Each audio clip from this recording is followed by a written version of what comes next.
All right, welcome to We Make the Road by Walking. I'm really excited to have our guest here today, and I'm going to ask him to introduce himself. Hi, I'm Jeffrey Dorsey. So, Jeffrey, we've known each other many years, and it's really exciting to hear some of your story. And I want to start out by asking you, when people ask you what you do, how do you answer them? Yeah, this is a great question. I think it really depends on who's asking and the context for where I am. It can be a little esoteric to go right into, well, I think I access people's full potential. But I actually think that is really what I'm learning that I do, and is the common kind of thread in all the areas where I show up. So, if it's a work-related type of question, I talk about where I work by day, which is at Union Project, where I have the privilege of serving as executive director. What we do here is really use the arts, specifically ceramics, to make social change. So we engage people, specifically create access for underserved communities to engage in the arts. And our mission is to use the arts to bridge gaps between communities. So it's really about bringing a variety of different kinds of people and different communities together to make social change. If I'm just talking about what I do outside of this space, I might talk about being an artist. I've been a practicing artist since I can remember, with fits and starts. But the common thread in my art has always been similar to what I do at Union Project, engaging different kinds of people through art making to kind of understand who they are and the gifts that they can bring to the world. That'd be two of the ways I would answer that question. Two excellent ways. So you've been making art for as long as you can remember, so I'm going to split those two things up if that's Sure. all right, and I'll ask about the art first. So what has your path been as an artist to get to where you are now, and where are you now with your art? Sure.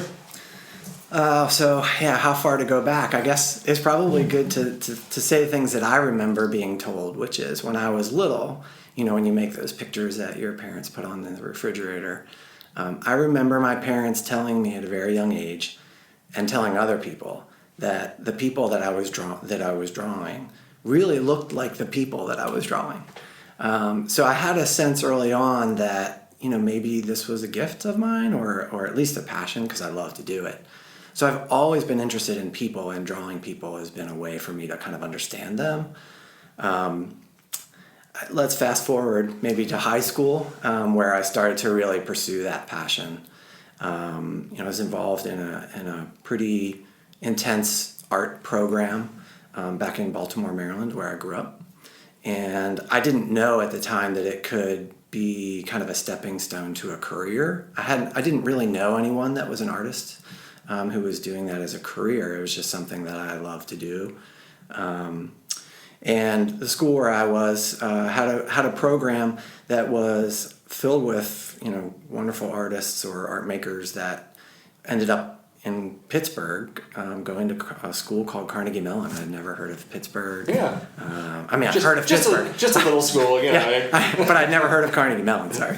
And it wasn't too far away, about 4 or 5 hours by car. So I made my way up here around my sophomore year, junior year, to take a look at the school. And I should step back, Randy, and just say, I want to recognize, as a kind of white cisgendered male and having a life, middle-class family of privilege, that these were opportunities that I recognize now were always available to me.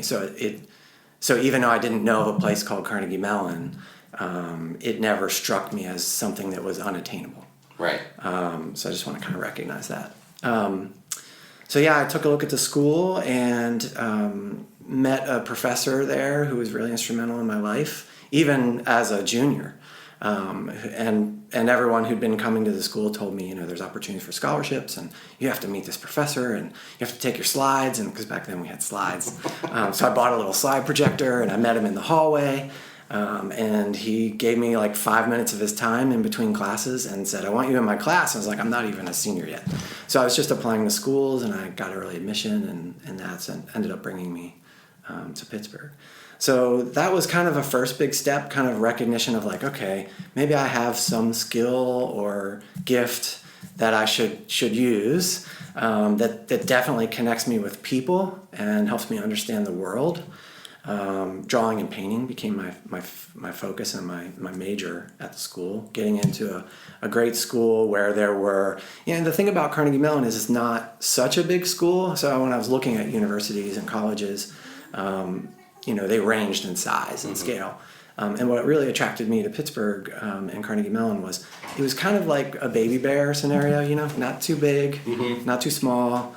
So I could, I guess it's that you can be a big fish in a small town type of thing. And actually Pittsburgh felt similar to that in scale. Baltimore, where I grew up, really, I was outside of the city there. It was a big city. Whereas Pittsburgh felt kind of, again, like it had all the amenities and the cultural amenities that I was interested in, especially as an artist. But it still felt super neighborhoody and friendly, and obviously now that's become my home, and I see that's what it is about.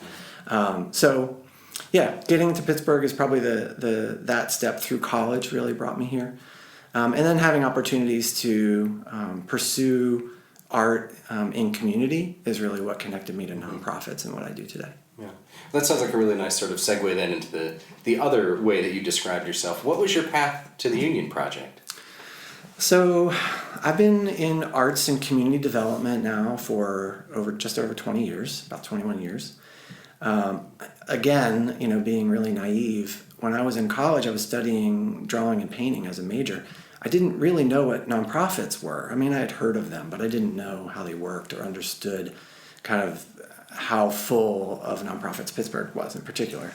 So I kind of fell into that as well. I think a lot of my path has been kind of opportunities or accidents and just pursuing kind of what has been in front of me. So with the case of Union Project, I had first been working as an artist kind of in schools as an arts educator through the Pittsburgh Center for the Arts in partnership with them. I was doing a teacher training program with them. And then I was working in Garfield, one of our neighborhoods here in Pittsburgh, teaching kids, just local, how to draw and paint, like a Saturday morning class that they basically let me create. And the first day that I was actually there, a gentleman named Rob Stephanie, who now works for the Heinz Endowments, who walked in. And he at the time was working for two neighborhood community groups, the Garfield group, the Bloomfield-Garfield Corporation, and East Liberty Development, Inc., as kind of a business development director. But he was working with a couple other neighborhood folks to create an arts-related initiative that was helping to kind of figure out how to reuse a lot of blighted and vacant buildings, or buildings in ruin, I should say, that was just unused space on the Penn Avenue corridor in the east end of Pittsburgh. And so he came in, so I was working with kids, and told me about this project that he wanted to put together, and said, we really need somebody that's working with the community, and why don't you join up? This was your first day? This was my first day, yeah. So I said, sure, I certainly explained, look, I'm not an expert, I'm new to the neighborhood, I've always lived in the East End, but I'm not a native Pittsburgher, this is my first day. But it sounded really intriguing, and so kind of true to my form and my path, here was another opportunity right in front of me that I felt like, someone's asking, so why not try? So I kind of jumped on that opportunity, and the next year and a half, literally, spent almost full-time, as a full-time job, volunteering with an initiative that was working with very diverse community members in the East End around targeting artists to buy these old buildings and teach them how to renovate and fix them up so that artists could have an equity stake. I didn't really realize at the time, because my background wasn't in development, community development, but that's what I ended up landing in, that artists traditionally, have moved into kind of edge conditions all over the country and been moved out after gentrification occurs.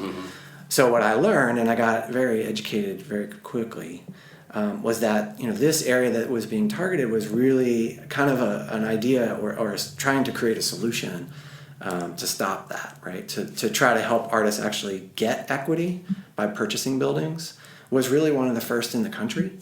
So I didn't realize, again, that I was part of something bigger than me. I think this is a theme that comes up, but was happy to just learn and serve. So I found myself, involved, going from being an artist in a studio to working with community members on the street in very real ways, hearing people's life stories about, what they loved about their neighborhood or what they hated about what was happening to their neighborhood. Getting the perspective of gentrification or these questions around race and community building was really eye-opening for me. And it definitely was the stepping stone for why I'm now at Union Project, which is ultimately what you asked.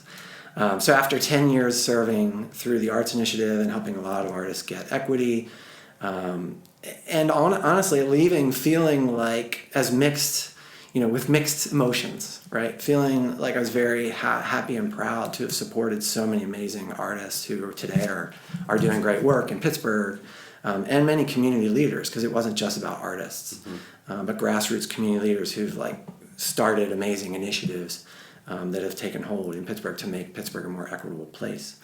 But Union Project, too, was born out of a similar kind of energy at that time, being an organization that was created in a building specifically just a mile away from where I was working at the Arts Initiative here in the East Liberty and Highland Park kind of edge neighborhoods.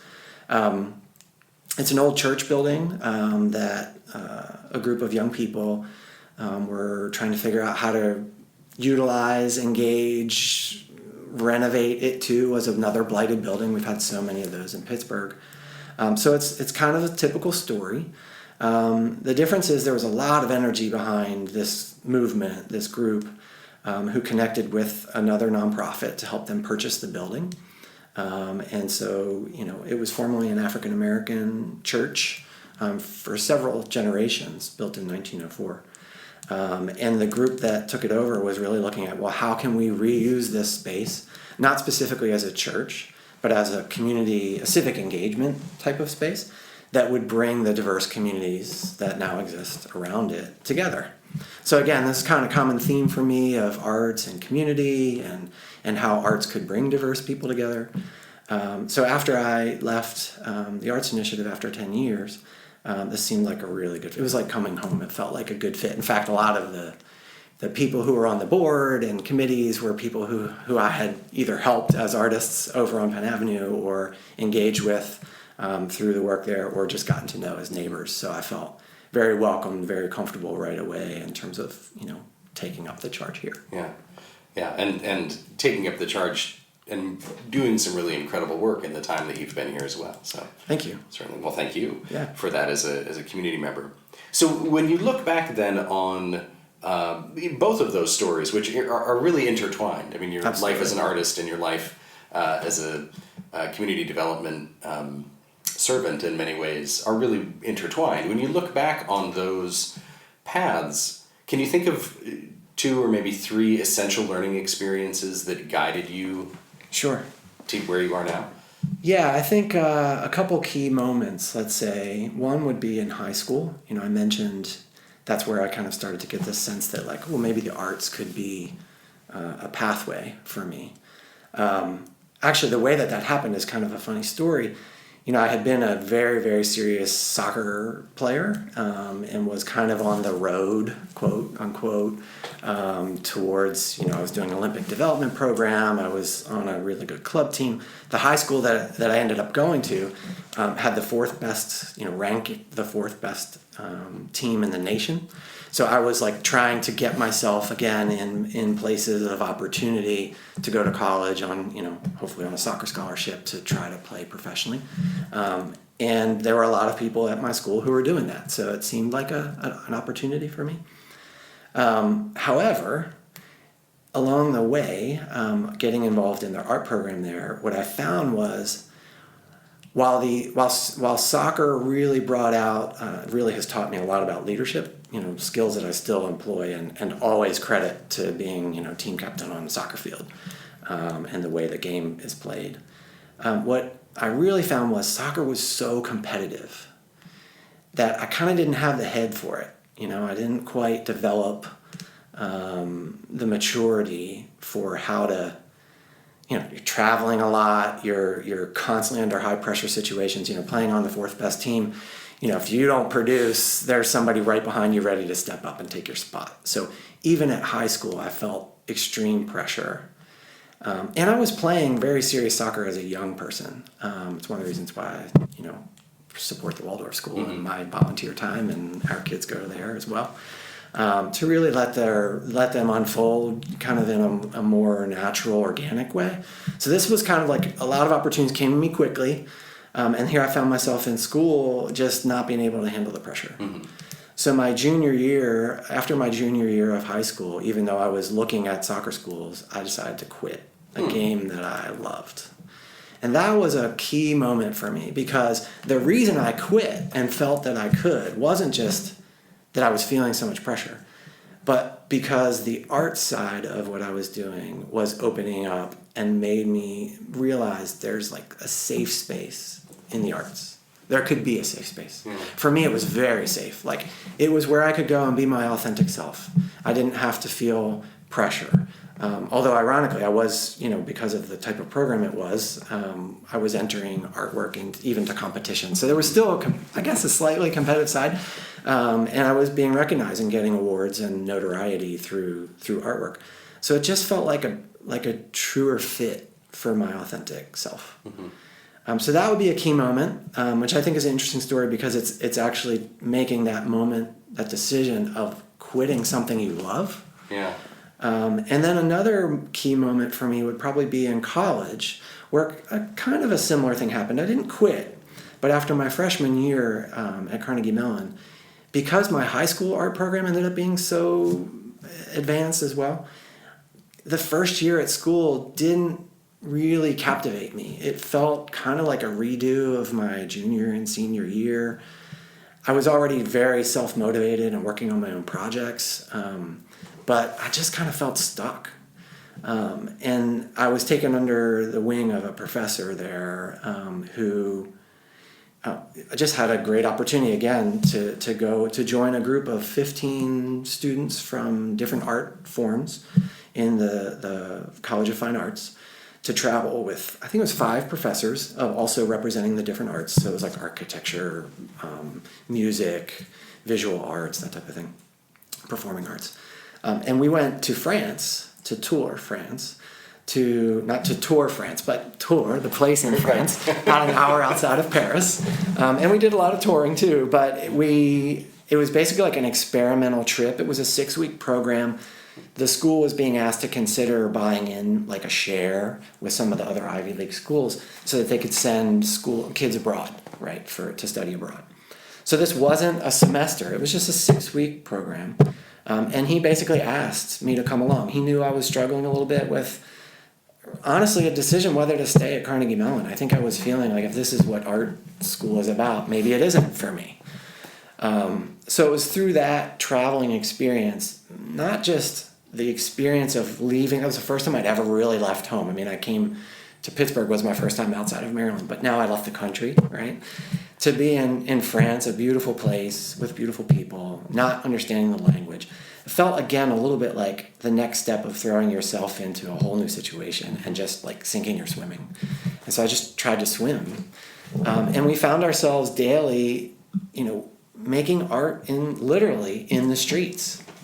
We would sit on the curb across from a beautiful cathedral, and I would draw side by side with my professor, and we would talk about it.